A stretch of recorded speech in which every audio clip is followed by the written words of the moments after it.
반월상 연골판 파열 수술을 꼭 해야 하느냐고 물어보시는 분들이 꽤 있습니다. 그 경우에는 빨리 하시는 게 좋고, 이런 경우에는 조금 심사숙고해서 결정하시는 것이 좋을 것 같습니다.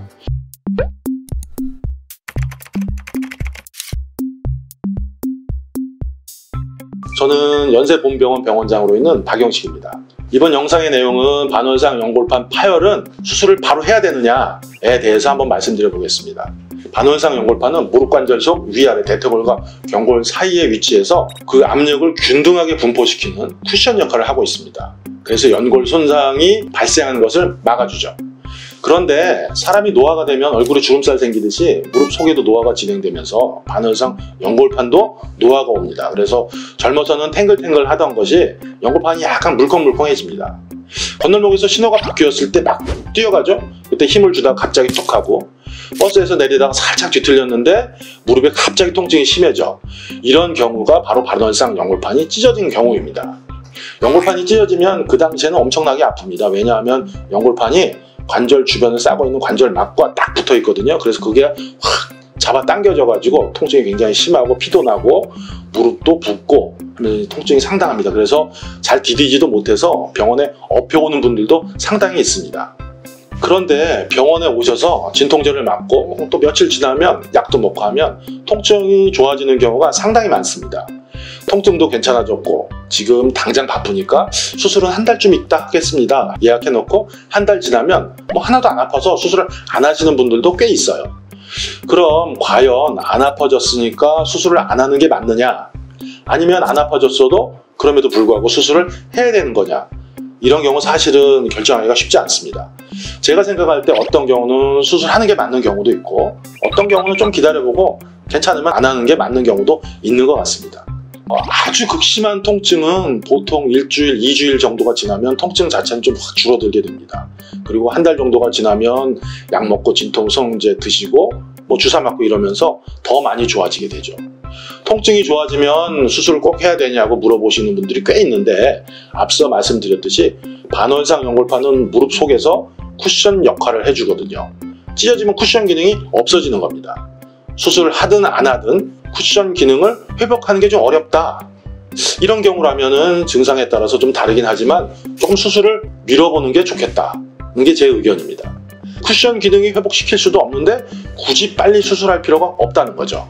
그런데 수술하면 쿠션 기능을 어느 정도 회복할 수 있다, 그러면 이런 케이스에서는 빨리 수술하는 게 좋습니다. 어떤 경우냐면 반월상 연골판 뒤쪽 기저부, 뼈에 붙는 부위가 있는데 이 부위에서 연골판이 끊어지는 경우가 종종 있습니다.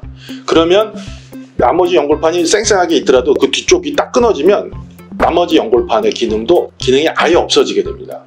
그때부터 위아래 뼈가 맞닿게 되죠. 쿠션 기능이 없어지니까 맞닿게 되고, 빠르게 몇 달에서 한 1, 2년 지나면 퇴행성 관절염이 급격히 진행하는 가능성이 있습니다.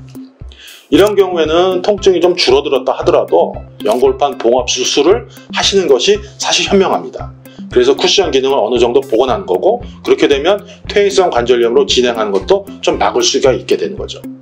MRI를 찍어봤더니 아주 너덜너덜하게 찢어졌고 봉합이 아예 불가능하다, 이렇게 진단이 내려졌으면 사실 이런 경우에는 수술을 하게 되면 10중 8구 찢어진 연골판을 대부분 이제 드러내는 수술을 하게 되죠. 아까도 말씀드렸지만 사실 찢어진 것도 남겨두면 없는 것보다는 낫다는 겁니다. 찢어진 쿠션도 쿠션 기능을 좀 하니까 어느 정도 살려두면 그게 쿠션 기능을 조금 한다는 거죠. 그러니 굳이 그걸 전부 걷어낼 필요가 없다는 겁니다.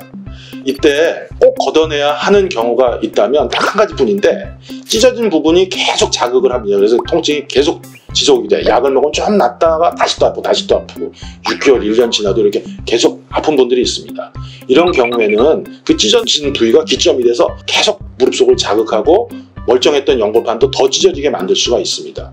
그래서 이런 경우에는 내시경 수술을 해서 찢어진 부위를 일부 제거하고 더 찢어지지 않도록 다듬는 것이 중요합니다. 그래서 이런 경우에는 내시경 수술을 하시는 것이 더 좋을 것 같습니다. 통증이 싹 가라앉아서 아픈지도 잘 모르겠다, 그리고 약 먹고 그러면 웬만해서는 뭐 잘 지낼만 하고 일상생활 했는데 크게 지장도 없고 계단도 다닐만 하다, 이럴 때는 제 생각에는 수술하지 않고 좀 지켜보는 게 좋을 것 같다는 겁니다. 특히 연세가 있으신 분들, 중년 이후에 관절염이 초기 중기 이렇게 접어들었다 이런 경우라면 특히 더 관절 내시경 수술을 해서 연골판 찢어진 거를 제거하는 것은 정말 심사숙고해서 결정하시는 것이 좋을 것 같습니다. 왜냐하면 중년 이후에 관절염이 조금 있으신 분들에서 관절 내시경을 이용해서 연골판 절제하고 나서 관절염이 확 진행해서 인공관절 하시는 분들이 제가 솔직히 여러 분 봤습니다. 통증은 견딜만 하시면 그냥 찢어진 연골판이 쿠션 기능을 어느 정도 아주 조금이라도 할 수 있으니 그나마 그거라도 있으면 없는 것보다 낫다. 가지고 있는 것이 더 안전하다라는 말입니다. 보통 제거하자는 의사들도 상당히 있긴 합니다. 근데 이미 많이 찢어진 연골판을 굳이 제거해서 관절염을 더 진행할 필요가 있겠느냐 하는 게 제 생각입니다. 제 경험으로 봐서도 연골 주사나 프롤로 주사 등 여러 가지 주사 치료도 할 수 있고 물리치료, 도수치료, 꾸준히 근력 강화 운동하고 재활 운동하고 해서 증상이 좋아지시는 경우도 상당히 많이 봤습니다. 때에 따라서 조금씩 다르니까 그걸 정확히 감별할 수 있으면 좋겠고 간단하게 구별해 보자면 봉합수술이 필요한 경우에는 빨리 하시는 게 좋고 절제술을 해야 된다, 드러내야 된다 이런 경우에는 조금 심사숙고해서 결정하시는 것이 좋을 것 같습니다. 반원상 연골판이 찢어진 분들이 치료 방침을 결정할 때 이렇게 결정하시면 조금 헷갈리지 않고 도움이 될 수 있을 것 같습니다. 감사합니다.